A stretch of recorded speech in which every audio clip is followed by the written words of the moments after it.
In this video, I'm going to talk about how to complete this module, the module being Module 1.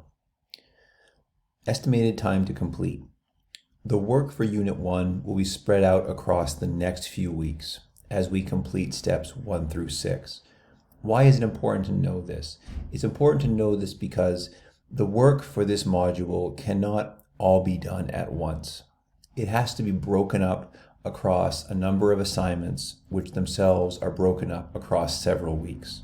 So as we think about how we approach the work in this course, from the very beginning, we need to be aware that we will need to produce work steadily, kind of routinely, and on a set schedule in order to move forward. This may be distinct from your training in high school or earlier English classes. There are a number of goals that we have for you as you go through Unit 1. And while I'm not going to read through all of them in this video, I would encourage you to pause the video in a moment and read through these goals, as these goals have been used to guide the construction of all of the assignments you will be completing in this module, and they are relevant to the feedback you'll be getting in this module as well. So you might want to pause the video now for a few seconds just to review the learning goals. Okay. This unit is going to culminate in what is called the narrative essay, and we'll be talking a lot more about that in the coming days. The title of the narrative essay is Why Write? Let's think a little bit about what this unit is going to have us focus on. This unit introduces you to fundamental questions about your experiences with writing and general literacy.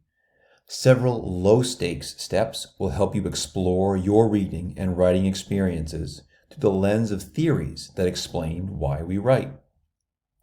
Your work will culminate in a literary narrative that explores the motives, a literacy narrative that explores the motives and purposes for reading and writing. Down here under assignments, you can see a very quick overview of the first 6 steps anyway, even though there are 7 steps in the unit. And these will be discussed in much more detail as we get into the individual assignments. So again, I'm not going to read all these to you now, but you might pause the video at this point and review them. What to expect? In steps 1 through 3, students build up a reflective awareness of the types of writing they do, as well as their own sense of their own experiences with writing. This work serves as a foundation for students to draw on when they compose a personal narrative of their own prior experiences with writing.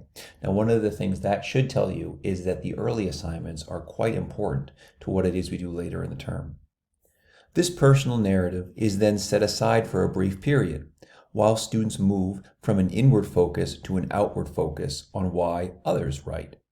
In step 5, students read about one researcher's attempts to study why students write in online spaces. They summarize this research so that they can use it to revisit their own personal narrative in a new light.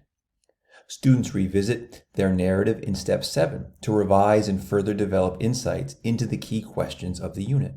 Why we write. One of the key words I want you to understand from that passage is revisit. In this class, we will very frequently be returning to work that we completed at an earlier point in the course. As we go through this unit, there are a number of terms that I will expect you to learn and become familiar with. Among them are habits of mind, purpose, code meshing, genre, audience, and intrinsic and extrinsic motivation. And it's okay if you don't know these words now, because we will be exploring them in more detail as we go forward. And that's a general overview of Unit 1.